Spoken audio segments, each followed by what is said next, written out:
Hello, I'm Annie with the Huntsville-Madison County Public Library, and with me is Lady Smith with our local independent Snail on the Wall booksellers. And we've got Amanda Campbell, also with the library. And we are here for our January 2022, I can't believe I'm saying that, edition of our Librarian Book Club chat. And this is where we each talk about some of the many books we're excited about for the month of January. I'm going to give you just a little summary and we'll list the books on the slides and you can see what to get excited about for the next year. So I will go ahead and get started with my picks. And oh, yay, it's doing the thing again where it freezes. So yeah, I will go ahead and just tell you what I'm going to talk about. And hopefully we'll get those slides up in a moment. So the first one I'm excited about is Reckless Girls by Rachel Hawkins. She wrote the Woman Upstairs. I know I'm mangling the title, but last January was her first adult book. She's from Alabama originally, has written a bunch of YA. This one sounds really cool and creepy. It sounds like Lord of the Flies, but with like 20 somethings, kind of a Paradise Island sort of thing. It's one island, six visitors, six stunning 20-somethings. Oh boy, a blissful, free-spirited journey. But something, of course, is not quite right, and people start showing up missing and dead. And it's got the sensibility of an Agatha Christie classic. I guess it's sort of a classic locked room, but you're on an island mystery. So this one sounds great, fun way to start 2022. The other one I'm going to talk about real quick is To Paradise by Hanya Yanagihara. And she is a best-selling, award-winning author of A Little Life, which came out a few years ago. This one sounds really, really interesting. It's set in 3 different time periods, 1893 America, but an alternate history, New York, where things are much more open. It's part of the free states. People can do and love who they please. Then it skips to 1993 in like the middle of the AIDS crisis, and about a young man and his older partner. And then it skips forward to 2093 and we're like deep into climate crisis and totalitarianism and a young woman trying to deal with that. So it sounds pretty deep, a lot of, energy there, but really, really fascinating. So excited about those. And I will say my little other just listed out books that are not showing. The Maid by Nina Prose, a mystery, sounds fascinating. David Gutterson, who wrote Snow Falling on Cedars, his new book. And a new Jacqueline Mitchard. So excited about, and there's many, many more. I've just been doing a bunch of book selecting the last couple of days. There's so much coming out in January. And I am going to, oh good, it just doesn't like my slides. Amanda's slides are up. Yay, I'm gonna tilt it towards Amanda. Hi, all right. Got some more great nonfiction picks for you guys. The first one is You Don't Know Us Negroes and Other Essays by Zora Neale Hurston. This is the first comprehensive collection of essays, criticism, and articles by this legendary author. It's drawn from 3 decades of her work, so you get a really great picture of her evolution as an author and an archivist. The introduction is by Henry Louis Gates Jr. and Genevieve West, and it provides a really great context for what you're about to read. And from what I've read, it also kind of guides you to read it maybe more deeply than you would think that you need to.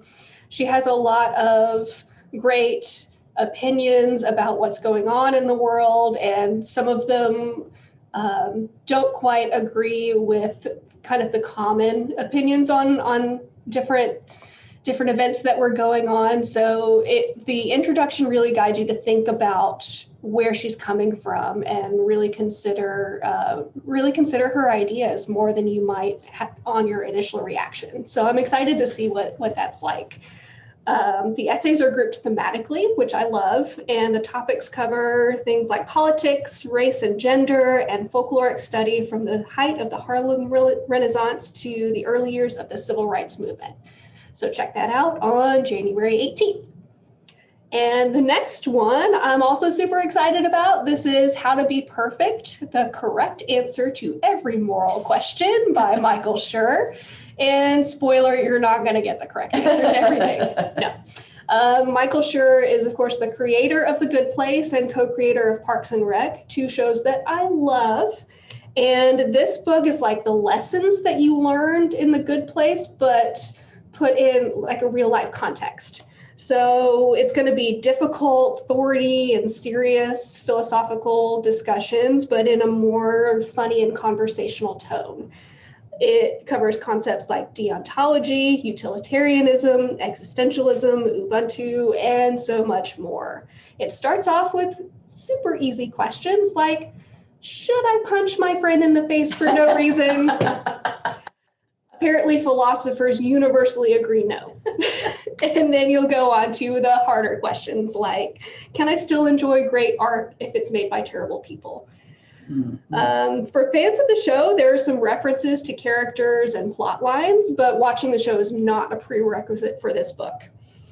And this might be a stretch, but go with me here. If you're a fan of books like Freakonomics, maybe check this one out because it's another take on topics that you think are really dry and academic, but it's told in a conversational and engaging way. So definitely check this one out for an intro to philosophy in a funny conversational tone on January 25th. And you'll see 3 more great picks underneath: Four Lost Cities by Annalee Newitz, South to America by Amani Perry, and I Came All This Way to Meet You by Jamie Ettenberg. Thanks.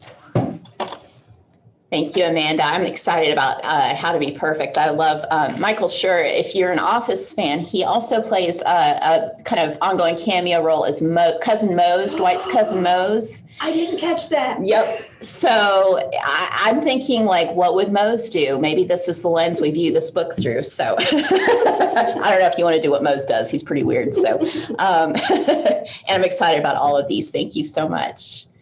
All right, and now we are gonna, and I'm gonna move our little screen here. This is Lady, and I'm gonna have her, she's gonna tell us about Snail on the Wall, goings on, and all sorts of things. Okay, it's good to be here today, and we're excited about new books. We're actually gonna have some signed copies of some of these books or some bonuses. So anyway, I'll get right into the first one, The Department of Rare Books and Special Collections by Eva Jurczyk, who's a Canadian writer living in Toronto. This is her first book. And I have tote bags. The Snail has tote bags to go with a few of these, and I've been sitting on those for the longest time. So can't wait to deliver this in January. This is for people that love books about books, and I mean, we all do. This is perfect. It is a mystery and about a librarian named Liesel who has been working in the rare books department of a university library. And her boss has a stroke and she has to take over. And when she takes over, she discovers that one of the rare manuscripts is missing. And then she starts to uncover all kinds of other long buried secrets.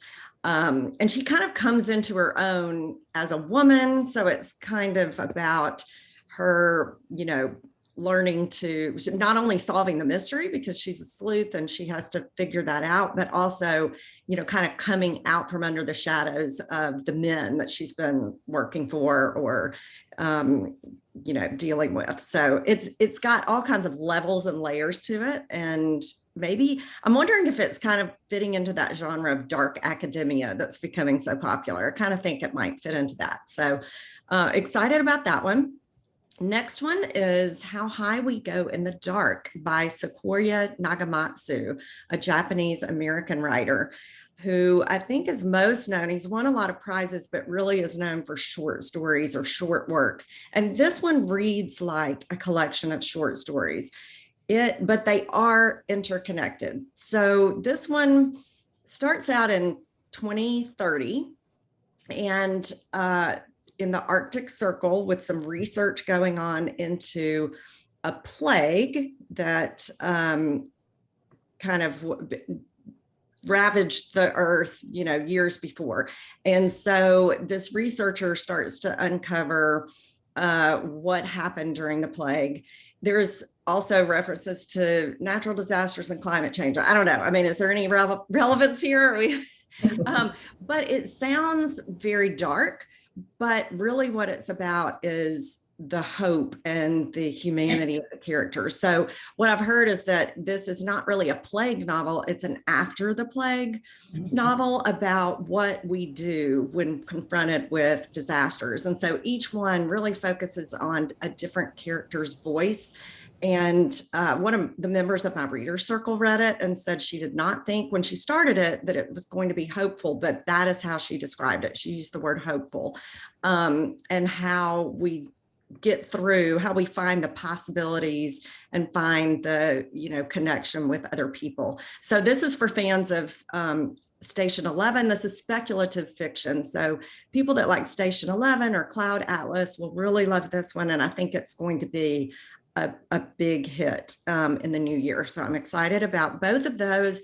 Also, if take notice of the next three that we don't have time to talk about: Violetta by Isabel Allende, Joan is Okay by Weike Wang, and Anthem by Noah Hawley, who was known for, oh my goodness, and the title is going to escape me, the book that I have sold so much of about come back to me, something about falling.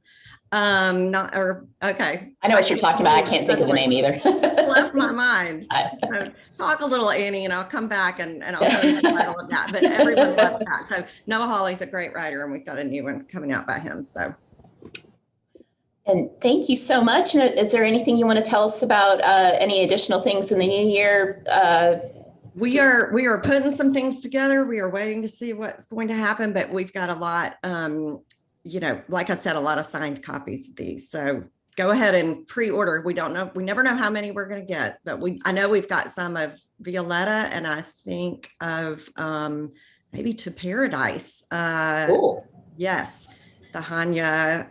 Yes. I think we've got signed copies of that. So awesome. Well, thank you. And people watching, just be sure to follow Snail on the Wall on Instagram, Facebook. Of course, she's got a webpage, so you can connect and see directly what's happening. Okay, and the Noah Hawley book was Before the Fall. Before the Fall. It's just very popular. If you haven't read that one, go back and read that backlist. It's really good. Awesome. Thank you so much. And I think it's real important that we're seeing, these speculative novels like How High We Go and To Paradise and some of the, Station 11. It really, because I think we are dealing with a lot of scary, life-altering things like in real time and in the future. And I think books like this are like, hey, the basics of community and human connection. This is how we get through it and how we figure out these problems. So thankful again for fiction. So many ways. Well, finally, this computer, this slide, it really does not like my slides. It is ridiculous. I'm going to talk about the book we pick every month to just sort of highlight. It's our LBC pick for January. And maybe I'll get the slide up at some point before we end. It is called 30 Things I Love About Myself by Radhika Sangani. And it just sounds like a cute sort of New Year's, like starting the New Year book. A young woman named Nina Mystery. Her life's kind of in disarray. She's lost her job, rock bottom, finds herself on her 30th birthday in jail and locked in a holding cell, no Wi-Fi, no wine, no carbs, and no one to celebrate with. That's sad. She thinks about how messed up her life is. And somehow, maybe there's a little magical realism here. A book lands in her cell called How to Fix Your Bad Word Life. I guess insert the word there, by loving yourself. And she learns how to, by her next birthday, she's going to find 30 things that she loves about herself. So it sounds like a good, uplifting read. And that one comes out January 4th, 2022. I'm going to try one last time. Nope, it's not having it. So anyway, thank you everyone for joining us, and tune in for February's books. We'll be doing that next month. And Lady, I thank you. And Amanda, I thank you. Appreciate you joining us, and everyone watching, and happy holidays and happy reading.